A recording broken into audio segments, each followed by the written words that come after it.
হে everyone, আসসালামু আলাইকুম। আমি আজকে গল্প নিয়ে এসেছি খাঁচায় বন্দি ফুল। লেখিকা জান্নাতুল ফেরদৌস। পর্ব 2। হাবিবের আদেশে সায়রার খাবারে ড্রাগস মিশিয়ে দিল। মনের মধ্যে খুঁতখুঁত করলেও পরে নিজের মেয়ের সুখের কথা ভেবে সায়রা রাজি হলো। প্লেটে খাবার সাজিয়ে সায়রা আরেকটা প্লেট দিয়ে ডেকে সাইফের ঘরের দিকে রওনা হলো। মনে নানান ভাবনা। সাইফ গুণাক্ষর টের পেলে সায়রা রক্ষিণী। স্বামীর আশ্বাস পেয়ে সায়রা খাবার নিয়ে সিঁড়ি দিয়ে উপরে গেল। রাত তখন প্রায় 2টার কাছাকাছি। হাসান চৌধুরী প্ল্যান মতো বাড়ির সব লাইট অফ করে যে যার ঘরে শুয়ে পড়েছে।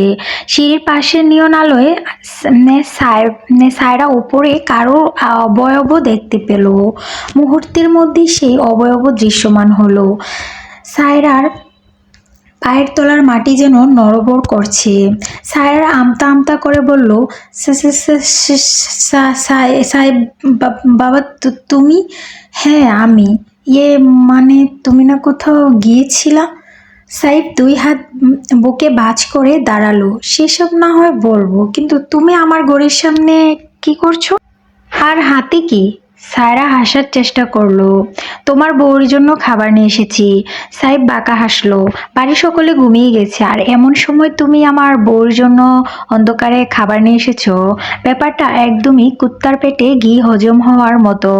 আবার আমার ঠিক হজম হলো না, সত্যিটা বলো। সায়রা শীতের মধ্যেও ধরধর করে ঘামতে লাগলো। আসলে তখন কেউ তোমার বউকে খাবার দিতে আসেনি। আমিও ভাইজানের ভয়ে কিছু বলতে পারিনি তখন, তাই সায়রার কথা শেষ হওয়ার আগেই সাইফ বলল, আমি এত বড় একটা কাণ্ড করে ঘরে ফিরলাম, তবুও বাড়িতে সারা শব্দ নেই। এতক্ষণ তো সবার ড্রয়িং রুমে বসে থাকার কথা ছিল, তা না করে সবাই ঘুমিয়ে গেছে, আর তুমি এসেছো খাবার নিয়ে? সায়রা উপর নিচ মাথা নাড়ল। সাইফ হেসে বলল, কাম অন কাকিয়া, তোমরা এতটাও ভালো না। আচ্ছা এনেছই যখন দাও, আমার বউকে আমিই খাওয়াবো, দাও। সায়রা 2 পা পিছিয়ে গেল। না না থাক। আহা থাকবে কেন, আমার বউ তো না খেয়ে থাকবে না? না হলে দাও দাও। সায়রা প্লেট সরিয়ে নিল। উল্টো সিঁড়ি দিয়ে নামতে নিলে সাইফ এসে সায়রার সামনে দাঁড়ালো। কি মিশিয়েছো খাবারে কাকিয়া? সায়রার গলা দিয়ে কথা বেরোচ্ছে না।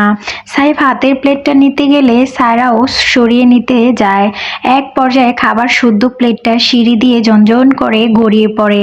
বাড়ির ড্রয়িং রুমে আলো জ্বলে ওঠে। সবাই যে যার ঘর থেকে ছুটে আসে। হাসান চৌধুরী চশমা ঠিক করতে করতে বলে, এত বড় অঘটন ঘটিয়ে কি শান্তি হলো না তোমার? কি অসভ্য, কি অসভ্যতা হচ্ছে কাকিয়ার সাথে? এবার বাড়িটা এবার বাড়িটাকে কি চিড়িয়াখানা বানিয়ে ফেলবে নাকি? সাইফ চেঁচিয়ে বলে, তার আগে তুমি বলো, তোমাদের সাহস হলো কি করে আমার বউর ক্ষতি করার? ওর খাবারে ক্ষতিকর কিছু মিশানোর সাহস কি করে হলো তোমাদের?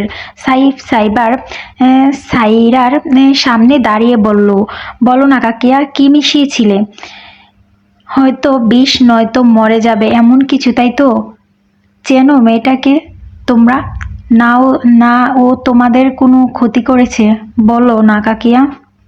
নদী বা দিঘির সাথে তুমি এমনটা করতে পারতে? হাবিব চৌধুরী বউয়ের অসম্মানে চেঁচিয়ে উঠল, তো তোমার কাছে কি প্রমাণ আছে যে খাবার বিষ মেশানো আছে? সাইফের চোখে রক্তবর্ণ ধারণ করেছে। ধপাধপ সিঁড়ি দিয়ে নিচে এসে একটা স্পুন দিয়ে ওপর থেকে কিছুটা খাবার প্লেটে তুললো। তারপর নদীর সামনে ধরে বলল, নে এটা খা। হাসান চৌধুরী ধমক দিয়ে বলে, কি যাতা বলছো? ও এটা কেন খাবে? খাবে বাবা, ও খাবে। কাকিয়া যখন কিচ্ছু মেশায়নি অদিতির খাবারে, তখন নদী আর দিঘি এই খাবার খাবে। সায়রা জোরে কেঁদে ফেললো। সাইফ, ওদের ওই খাবারটা খাইও না বাবা, দয়া করে, আমার ভুল হয়ে গেছে, আর কখনো এমন করব না আমি। সাইফ খাবারের প্লেট ধপ করে হাত থেকে ফেলে দিল। চোখগুলো যেন জ্বলছে। আপন লোকগুলো তার সাথে ঘাতকতা করছে। ফুস করে নিঃশ্বাস ছাড়লো। সোজা সিঁড়ি বেয়ে ওপরে চলে গেল। পথে মধ্য গিয়ে আবার থামলো। আমি সবার উদ্দেশ্যে বলছি, পরবর্তী যদি কেউ কখনো এমন কিছু করার চেষ্টা করো অদিতির সাথে, আমি এই বাড়ি শুদ্ধ জ্বালিয়ে দেব। হাসান চৌধুরী সায়রার দিকে তাকিয়ে মনে মনে বলল, একটা কাজ যদি এদের দ্বারায় হয়, সবাইকে যে যার ঘরে যেতে বলে নিজেও ঘরে চলে গেল। এতটা সময় নদী শুধু নির্বাক হয়ে দেখছিল সাইফকে। নিজের স্ত্রীর জন্য কতখানি টান তার, কত পজিটিভ হাজব্যান্ড। এর এর এক কন্যা নদীকে কেয়ার করলে নদী জীবনে আর কিছুই চাইতো না। দিকে বোনকে ঠেলে নিয়ে গেল ঘরের দিকে। সকালে চোখের আড়ালে নদীর চোখে থেকে দু ফোঁটা পানি গড়িয়ে পড়লো মেঝেতে। সাইফ ঘরে গিয়ে দেখে অদিতি আগের মতোই বসে আছে। দরজার সামনে থেকে ব্যাগগুলো নিয়ে অদিতিকে দিল। তোমার পোশাক আর গরম কাপড় ফ্রেশ হয়ে পাল্টে নাও। অদিতি ঠায় বসে রইল। সাইফ ফ্রেশ হয়ে এসে অদিতিকে এভাবে বসে থাকতে দেখে বেজায় চটে গেল। কথা কি কান দিয়ে যাচ্ছে না নাকি? নাকি আমার ভালো ব্যবহার পছন্দ হচ্ছে না? অদিতি ভয়ে ভয়ে বলল, আমার আপনাকে কিছু বলার আছে। সাইফ শয়তানি হাসি দিল। শুনবো তো, সব শুনবো, আগে ফ্রেশ হও। না না, আগে শুনুন। সাইফ শক্ত কণ্ঠে বলল, তুমি ফ্রেশ হয়ে আসবে নাকি আমি ফ্রেশ করিয়ে দিব? অদিতি চট করে উঠে পড়ল, হাত মুখ ধুয়ে জামা পাল্টে নিল, সোয়েটার গায়ে জড়িয়ে নিল। সাইফকে কোথাও দেখতে পেল না। অদিতি উপায় না পেয়ে কমফোর্টারে জড়িয়ে বসে পড়ল। নদী জানালা হেলান দিয়ে বসে আছে। এই কনকনে শীত, গায়ে কোনো শাল বা গরম কাপড় নেই। চোখে এক রাশ শূন্যতা। যে আবেগকে তিলে তিলে ভালোবাসায় পরিণত করেছে, সেই ভালোবাসা আজ অন্য কারো। কিভাবে শুইবে সে? রান্নাঘরের টুনটান শব্দ। নদীর ঘরের পাশেই কিচেন। আবার কোন নাটক হচ্ছে এত রাতে? রান্নাঘরে কে? নদী এগিয়ে গেল কিচেনে। সাইফ জ্যাকেটের হাতা খানিকটাও গুটিয়ে কি যেন খুঁজছে। সাইফের মোবাইলের ফ্ল্যাশে গিয়ে পড়ে নদীর মুখে। দুজনেই চমকে ওঠে। নদী গিয়ে কিচেনের লাইট জ্বালায়। সাইফ ভাই, আপনি এত রাতে রান্নাঘরে কি করছেন? নদীর প্রশ্নের জবাব দেয় না সাইফ। কিছুক্ষণ পর নিজে থেকেই বলল, আমায় একটু সাহায্য করতে পারিস? নদী চট করে উত্তর দেয়, হ্যাঁ বলুন না, কি লাগবে? কফি খাবেন? করে দিচ্ছি, দাঁড়ান। না না, সাইফ থামায় নদী। আমার কিছু লাগবে না, অদিতির জন্য কিছু একটা বানাতে হবে। আমি তো কিছুই রান্না পারি না। মেয়েটা কাল থেকে না খেয়ে আছে। নদী ছোট্ট করে বলল, বুঝেছি। নদী ফ্রিজ থেকে দুটো ডিম বের করে বাটিতে গুলে নিল। তাতে কিছুটা চিনি দিল। পাউরুটি ডিমে চুবিয়ে ফ্রাই প্যানে ভেজে দিল 7-8টা। সকালের জন্য লেচি করে রাখা আটার দুধ থেকে কয়েকটা পরোটাও ভেজে দিল। রাতে ফ্রিজে রাখা মাংসের তরকারি গরম করে বাটিতে দিয়ে ট্রেটা সাইফের দিকে এগিয়ে দেয়। সাইফ ফোনে কারোর সাথে কথা বলতে ব্যস্ত। নদী খাবারের ট্রে সাইফে দিতে চাইলে সাইফ বলল, তুই একটু দিয়ে আয় না কষ্ট করে। নদীর দ্বিধা কাজ করে, রাজি হয় না। না, আপনি দিয়ে আসুন। সাইফ ফোন পকেটে রেখে বলল, তুই বাড়ির অন্য সবার মতো না নদী, তোকে আমি চোখ বন্ধ করে ভরসা করি। তুই দিয়ে আসতে পারিস ওকে খাবারটা। তবু সাইফ বাধ্য হয়ে নিজেই নিল খাবারের ট্রেটা। যা, গিয়ে শুয়ে পড়। এই ঠান্ডার মধ্যে এভাবে ঘুরছিস, একটা শালও তো জড়াতে পারিস গায়ে। যা, ঘরে যা। সাইফ চলে গেল। নদী একই জায়গায় দাঁড়িয়ে। কত পরিবর্তন! বাড়ির সবচেয়ে জেদি ছেলেটা আজ মাঝরাতে রান্নাঘরে এসেছে বউয়ের জন্য খাবার বানাতে। সাইফ খাবার নিয়ে গিয়ে দেখে অদিতি একদম বাচ্চাদের মতো করে কমফোর্টার জড়িয়ে বসে আছে। খাবারগুলো সামনে দিয়ে বলল, বিড়াল ছানা খেয়ে নাও। অদিতি ভ্রু গুটিয়ে নিল। মনে মনে ভাবল, লোকটা মশকরা করতেও জানে। দেখে তো মনে হচ্ছিল না। অদিতির গোল গোল করে তাকিয়ে থাকা দেখে বলল, কি হলো, খাওয়া শুরু করো। পেটে বড্ড ক্ষুধা। অমত করলো না খেতে। চুপচাপ খাওয়া শুরু করলো। সাইফ সামনে বসে বসে ওর খাওয়া দেখছে। হঠাৎ দরজায় টোকা পড়লো। এখন আবার কে এলো? সাইফ